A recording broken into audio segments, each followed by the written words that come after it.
Welcome to CSS Breakdown, book by book, where in Season 6, Episode 35, we delve into Norman Lowe's Mastering Modern British History, 4th edition, to examine a pivotal era.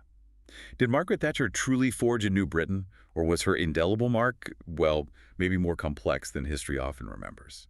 That's the core question, isn't it? Our mission today is really to take a deep dive into Lowe's detailed accounts. We want to pull out the most important nuggets of knowledge from, this really transformative period between 1979 and 1997. Yeah, give you a comprehensive but still concise understanding of a time that, well, it genuinely reshaped Britain. So let's get into it. Okay, let's start right at the beginning.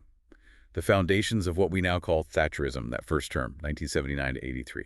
Margaret Thatcher comes into power May 79 after that chaotic winter of discontent, and she gets a pretty solid 43-seat majority. And it wasn't just a change of leader, was it? It was a real ideological shift. And what's fascinating is how much of her core thinking was already formed. I mean, she was heavily influenced by right-wing conservative figures like Enoch Powell, Sir Keith Joseph. Right, the ones really pushing for economic liberalism. Exactly. They felt the party had drifted, too close to socialist ideas. And they themselves looked back to thinkers like F.A. Hayek, the Austrian economist, and his book, The Road to Serfdom. So Thatcherism, at its heart, it's an attack on socialism, on collectivism. Fundamentally, yes. It promoted a vision of Britain with much less state intervention, less planning, fewer restrictions. More room for business initiative, basically. Yeah.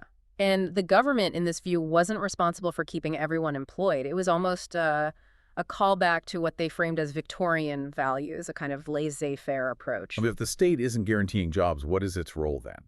Well, the belief was if you curb the power of the trade unions, and that was a big one, and you cut direct taxes. Then people have more money to spend and invest. Precisely, fueling what they called an enterprise culture. And interestingly, wealth inequality wasn't just tolerated, it was almost welcomed as a driver. A motivator. Yeah. And the long game, privatize the nationalized industries, make them more efficient, more profitable, in private hands. And driving this economic thinking was this, well, pretty radical idea called monetarism. You mentioned Milton Friedman, the American economist. Yeah. Could you break that down for us? What did monetarism actually mean for people? Sure. Basically, it was all about controlling the amount of money circulating in the economy. The main tool was the Bank of England hiking interest rates, really high. Cripplingly high, the sources say. They were. The idea was if borrowing costs a fortune, firms and individuals, well, they'll just stop borrowing and spending so much. Right. Which forces businesses to cut their costs, streamline, and yes, lay people off. No government bailouts for firms deemed inefficient. That sounds incredibly tough. And Lowe points out this policy accepted high unemployment as a necessary major surgical operation. That phrase really stands out. It does, doesn't it? It shows a radical break with the post-war thinking. Job losses weren't seen as, a failure of the system. They were framed as a deliberate, painful, but necessary step. Towards what, exactly? Towards a leaner, more competitive British industry. The hope or expectation was that these lost jobs in traditional industries would eventually be replaced by new jobs in the service sector. Leisure, tourism, banking, that sort of thing. Less unionized jobs, too. And beyond the pure economics, Thatcherism also pushed this idea of self-help, individualism. Very much so. Rejecting that cradle-to-grave welfare state idea. Yeah. Individuals were expected to provide for themselves sickness, old age. State help was only for those truly unable. Which obviously aimed to save government money, but it also signaled, well, less commitment to things like the NHS, education, social services. It certainly signaled a shift in priorities, though one hugely popular policy tied to this was selling council houses to tenants at a discount. Ah, yes, the right to buy. Creating a property-owning democracy. That was the phrase. Another key pillar was this really strong British nationalism, protecting sovereignty, especially against Europe. The Iron Lady nickname. Yeah. The handbagging the frogs cartoons. Exactly. It summed up that defiant stance. She much preferred the special relationship with the U.S. Reagan was seen as a kind of monetarist soulmate, and she had little time for Scottish or Welsh nationalism. And Thatcher herself, she was seen as an outsider, wasn't she? Radical, anti-establishment even. Yeah, lower middle class background, a woman, not one of the traditional Tory grandees like Carrington or Whitelaw. She felt they'd let the party become too socialist light. Resented the Foreign Office diplomats too. viewed them as too cautious, too liberal. Lowe suggests this influenced decisions like not backing South Africa sanctions and her determination over the Falklands. She wanted her own people, her reliable new right advisors, around her. Okay, so that's the ideology.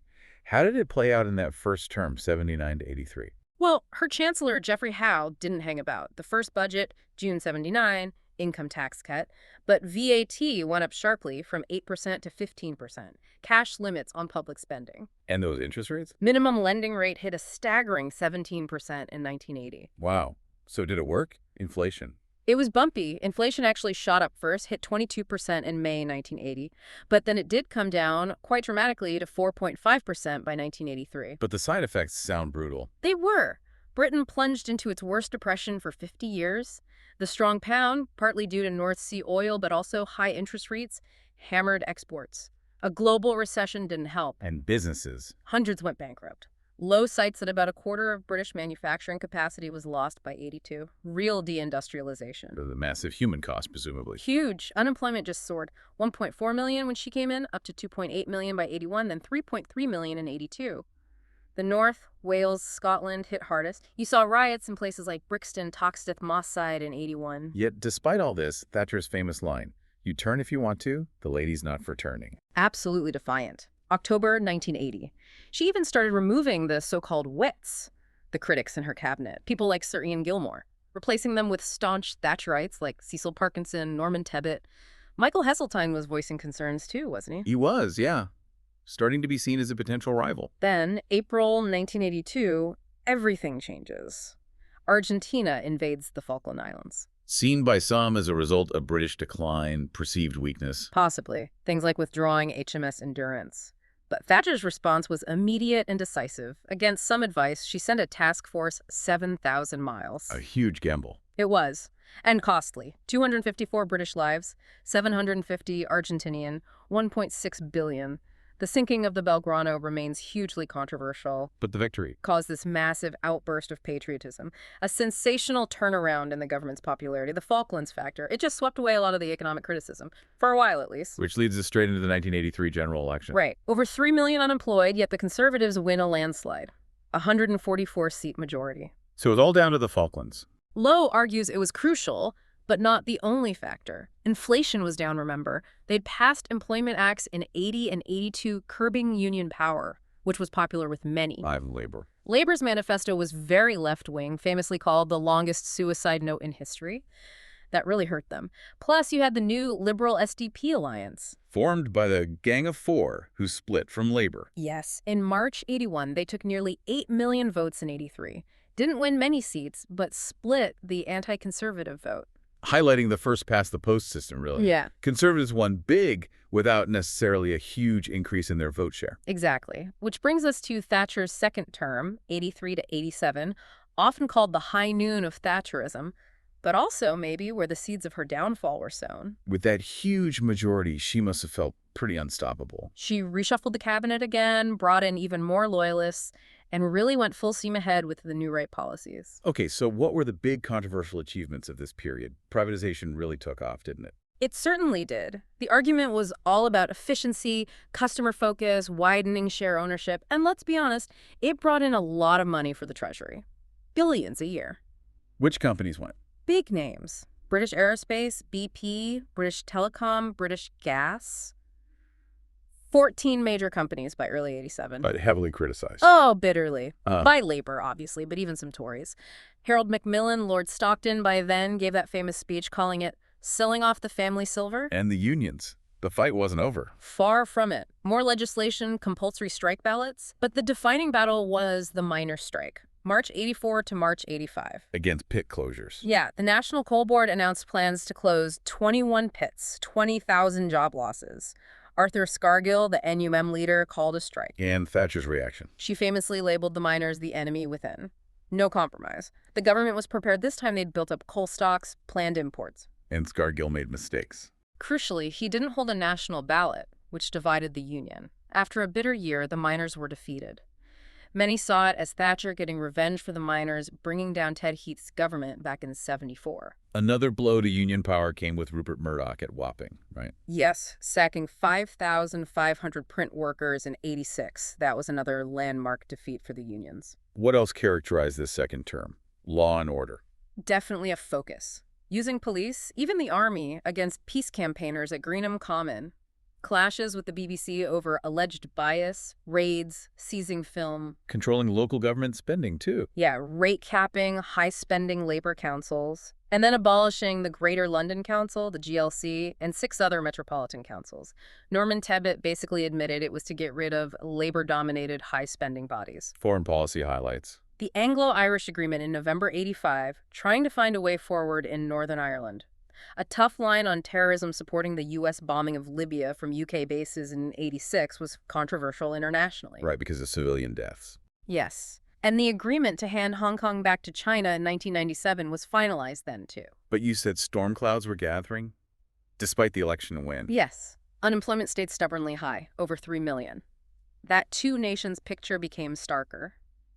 A prosperous South, a struggling North where most job losses were concentrated. Deindustrialization just kept going. Public services under strain. Inner cities felt neglected. The NHS, constant stories of bed shortages, long waiting lists. Fears grew about a 2-tier system, private healthcare booming, while the public service struggled. And scandals started to hit the government itself. The Westland helicopter affair, January '86. A really damaging public row between 2 senior ministers, Michael Heseltine and Leon Britton, over whether a U.S. or European consortium should rescue Westland. Heseltine favored the European option. Yes, Britain, backed by Thatcher, wanted the U.S. Sikorsky bid. It blew up into a huge row about cabinet government Europe versus the U.S., and both Heseltine and Britain ended up resigning. Damage. Very. Then there was a city scandal involving Guinness early in '87. The government started looking vulnerable. They lost 4 by-elections between '84 and '86. But they still won in 1987. They did. Helped by Chancellor Nigel Lawson announcing a big spending boost on social services just before the election, and inflation was down at 3%. So the 1987 election, a third win, majority of 101. Why? Well, the economy was doing well in the South and Midlands. Privatization and especially the council house sales had won over some traditional labor voters that property-owning democracy seemed to be working for them. Labor's still unappealing. Under Neil Kinnock, they were more united, but their defense and economic policies still worried many voters. Thatcher became the longest-serving PM of the century. But Lowe points out the conservative vote share actually fell again slightly. It did. Nearly 3/5 of voters chose other parties. But again, the split between Labour and the Alliance, who merged into the Liberal Democrats soon after, in January '88, meant the Tories kept winning under the electoral system. The North-South divide was reinforced too. Tories did badly in Scotland. Okay, so on to the third Thatcher government, 87 to 90. From triumph to, well, downfall. Initially, she seemed utterly dominant. The economy was booming. Unemployment finally started falling significantly down to 1.6 million by mid-1990. Growth was strong. Then the reforms continued. Oh, yes. More privatization, electricity, water. By '92, only coal and railways were left in state hands. The 1988 Education Reform Act brought in the national curriculum, testing, more parental choice, though critics said it didn't tackle the 2-tier system. The NHS reforms, too. Introducing market forces. Yes, leading to efficiency drives, but also ward closures, nurses leaving, waiting lists sometimes getting longer. And Lawson's 1988 budget seemed like the culmination, didn't it? Big tax cuts again. Top rate down to 40%. It looked like the economic mission was accomplished, but then things started to unravel. Oh, so? Those tax cuts fueled a consumer boom. Inflation started climbing again, back over 10% by September 1990. So interest rates had to go up again, heading 15% in late '89. Very painful for mortgage holders. And this caused splits at the top, the ERM row. A major rift between Thatcher and Chancellor Lawson. Lawson desperately wanted Britain to join the European exchange rate mechanism, the ERM, to stabilize the pound and fight inflation. Thatcher resisted. Fiercely. She feared losing control of her economic policy. The row got very personal, involving her economic advisor, Alan Walters. Lawson eventually resigned over it in October '89. But Britain did eventually join the ERM. Yes, ironically, Thatcher was persuaded by John Major, Lawson's successor, to join in October 1990. But by then, many felt the pound was joining at too high a rate and the economy was already weakening. a fateful decision. And then there was the poll tax. The community charge, arguably the government's single biggest mistake, introduced first in Scotland in '89, then England and Wales in '90. A flat rate tax per adult, regardless of income or house value. Exactly. Seen as incredibly unfair. The Duke pays the same as the dustman. It led to massive protests, riots, widespread non-payment lows. Law says 51% voted it in Liverpool in 1990. Thatcher championed it, though, her flagship policy. She did, against the advice of most of her cabinet, apparently. It absolutely hammered the government's popularity. They lost a key by-election in Eastbourne in October '90, largely because of it. So the pressure was building, but her actual resignation still seemed sudden. It did. The trigger was Sir Geoffrey Howe's resignation speech on November 13th, 1990. Devastating criticism of her attitude towards Europe. Why did the party finally move against her? Several reasons, Lowe outlines. Growing discontent with her style, seen as dictatorial, bypassing cabinet, using leaks against ministers. The infamous royal plural, "We have become a grandmother." Heseltine had resigned back in '86, partly over her method. Losing touch. Yes, especially with the poll tax fiasco. Made worse, perhaps, by the retirement of Willie Whitelaw, a key loyal advisor who could sometimes moderate her. And the policies themselves. By late 1990, that sense of an economic miracle had evaporated. Inflation was high, interest rates were high, recession loomed. And Europe, always Europe. The constant corrosive factor, her aggressive Euroscepticism, the Bruges speech. We have not successfully rolled back the frontiers of the state, only to see them reimposed at a European level. Created deep, unbridgeable divisions in the party. Her attempts to undermine Howe over Europe backfired badly. So Heseltine challenged her. He did. She won the first ballot, 204 votes to Heseltine's 152, but crucially, she was just short of the margin needed to win outright. Meaning nearly 40% of her MPs wouldn't back her. Exactly. Her cabinet colleagues told her the game was up. She was now an electoral liability. She withdrew. And John Major won the next round, becoming PM. Thatcher actually supported him over Heseltine. Yes. Seen as the continuity candidate, but perhaps less abrasive. Okay, let's step back and assess the whole Thatcher era, 1979-1990, the legacy. Achievements first. Well, personally, it was remarkable. 3 election wins, 11.5 years as PM, huge international standing, Reagan, Gorbachev. Domestically. Credited with unleashing wealth creation, that enterprise culture. Record numbers of small businesses started. Surviving industries did become more efficient, more competitive. Productivity grew strongly in the '80s, and tax cuts meant living standards improved for, as Lowe says, most people. Structural changes. Privatization was massive, obviously. Curbing union power led to far fewer strikes. Council house sales dramatically increased home ownership from 44% to 66%. That's huge. Anything else? Successfully renegotiated the UK's contribution to the EEC budget. Presided over Zimbabwe's independence. And the impact on labor. Profound. By shifting the Conservatives so far right, she forced labor to change fundamentally. Under Kinnock, Smith, and then Blair, they dropped nationalization, moderated union links, moved to the center. She set a new political agenda. Completely. Changed the terms of debate, played a key role in, well, the near disappearance of traditional socialism from mainstream British politics. But there's a flip side. Failures, negative effects. Definitely. Monetarism was abandoned as unworkable eventually. Inflation ended up higher when she left than when she started. That loss of 20–25% of manufacturing capacity deindustrialization was devastating for many communities. The economic miracle didn't quite happen. Not consistently. Another recession hit as she left. Bankruptcies soared in 1990. Average growth over her whole period, 79–91, was actually lower than the 70s and below many competitors. Britain's share of world trade fell. Lack of investment. Yes, reliance on imports grew, leading to big trade deficits, not enough investment in industry compared to competitors. And the social consequences. Significant widening of the gap between rich and poor. The richest 20% saw big income gains, the poorest 20% very little. VAT increases hit lower earners harder. Casualization of work. More part-time, insecure, low-paid jobs, stricter benefit rules. Beggars reappeared on the streets. Crime went up, linked partly to unemployment and poverty, the emergence of an underclass. What about the city? Deregulation? Led to growth, yes, but also speculation, scandals, Guinness, Barlow Close, BCCI. Sleaze became a word associated with the era.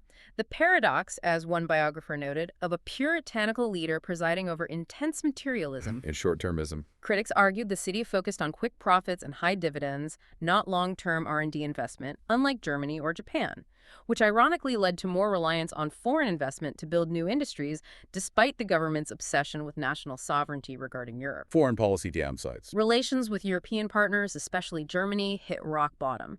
The closeness to the U.S. sometimes looked like subservience, with the U.S. ignoring U.K. interests, Grenada, the Libya bombings. So the big question Lowe addresses, was it a Thatcherite revolution? What's the argument against? Well, some policies, like controlling inflation, spending cuts, were arguably started by the previous Labour government out of necessity. Monetarism was quietly dropped. Privatization became as much about raising cash for tax cuts as pure ideology. The economy didn't actually perform that much better overall than in previous decades. Global factors helped cut inflation too. And the argument for a revolution. Historian George Bernstein makes a key point. Maybe the reality was less important than the perception. Thatcher definitely changed the mood, reversed the sense of decline from the 70s, generated energy, made business seem exciting again. And the lasting changes. Reduced union power, the property-earning society, more efficient industries, the ones that survived. The shift to services, deregulation of the city, these were real, lasting shifts. But perhaps the most revolutionary impact, as Ross McKibben argues, was on labor. Her core aim, he suggests, was to destroy labor and socialism by changing the electorate, making more people homeowners, small shareholders, identifying as middle class. Undermining labor's traditional base. Exactly. Forcing labor to abandon its old ways to become electable again. In that sense, McKibben says she was completely successful, even if it wasn't exactly the revolution she intended, and certainly not wholly positive. A really complex legacy. Let's quickly turn to John Major, 1997. He takes over, relatively unknown. Very much so. Seen as Thatcher's choice, one of us, but a different generation, different style, less confrontational, aimed to continue the core policies, but maybe, as Lowe puts it, without the embarrassment of Thatcher herself. Did he continue Thatcherism? In some ways, yes. Privatized railways and coal, which even Thatcher had shied away from, introduced a national lottery. Thatcher apparently hated the idea, continued her Gulf War policy. Did he also moved away? Definitely. Talked of a classless society, scrapped the poll tax, replaced it with the council tax, signaled more spending on health and education, and crucially, signed the Maastricht Treaty. Committing Britain to closer European integration, despite opt-outs. Yes, a hugely divisive move within the Conservative Party, deepened that Europe split that would plague him. And the economy he inherited. Still in recession. Bankruptcies high, unemployment rising, that awful negative equity problem for homeowners. Yet somehow he won the 1992 election, against all odds. A real surprise. Polls predicted a Kinnock victory for Labour, but Major himself was personally popular, seen as decent, honest, reliable. Voters blamed Thatcher, not him, for the recession. Labour still struggled. Still seen by many as the party of high taxes, their shadow chancellor admitted taxes would rise. The poll tax non-registration probably hurt them too, and the press campaign against Kinnock was fierce. But Major's second term, 92-97, Lowe calls it a catalog of disasters. It really felt that way. His own party was deeply divided. Many new MPs were hardline Thatcherites who made his life difficult, especially over Europe. The recession lingered. And then, Black Wednesday, September 1992. The absolute killer blow. Britain forced out of the ERM, billions spent defending the pound, interest rates briefly hit 15%. It was chaos. Destroyed the Tories' reputation for economic competence overnight. More disasters followed. The huge row over closing 31 coal pits just a month later. Unpopular tax rises like VAT on fuel. The Back to Basics campaign collapsing amid scandals, adultery, corruption allegations against MPs. Sleaze became the defining word. And Europe just wouldn't go away. Running sore. Constant battles with Eurosceptic backbenchers, undermining his authority. He even challenged them to put up or shut up by calling a leadership contest against himself in 1995, which he won, but the divisions remained. The Irish peace process stalled. BSE crisis. Mad cow disease, government mishandling, links to human CJD emerging, the EU ban on British beef, another huge blow. Leading inevitably to the 1997 election defeat. A massive Labour landslide. Tories lost 179 seats, lowest total since 1906, wiped out in Scotland and Wales. Tony Blair became TM. Why such a crushing defeat? Never recovered from Black Wednesday economically. Many people didn't feel the economic recovery later on. Fatigue with privatization, failing utilities, exploited monopolies. The Europe split was toxic. Sleaze alienated voters. Then labor. Transformed under Blair. New Labor. Shed the old image, reassured business, promised competence, even got Murdoch's Sun newspaper on side. Tactical voting played a part too. Yes, Blair courted the Liberal Democrats, promised a referendum on electoral reform. Voters in marginal seats switched from Lib Dem to Labour to ensure the Tories were out. Major resigned, replaced by William Hague, a Thatcherite. The delayed revenge, as Lowe puts it. Indeed. So we've covered this remarkable, turbulent period. From Thatcher's bold, divisive vision to major struggles and eventual defeat. We've seen how policies like monetarism and privatization aimed high, but had complex, often painful consequences. And that central question, was it a revolution? The picture Lowe paints is complex, isn't it? Maybe not all the specific policy goals lasted or succeeded on their own terms. But her governments undoubtedly shifted the whole political landscape, changed the national conversation, reshaped the economy, even forced labor to become something entirely new. It really shows how leadership, policy, and perception intertwine to shape a nation's path, doesn't it? With long-lasting effects, intended or not. Absolutely. Which leaves a final thought for you listening. What do you think stands out as the most enduring legacy of the Thatcher and major years on Britain? And how does that era still echo in the country today?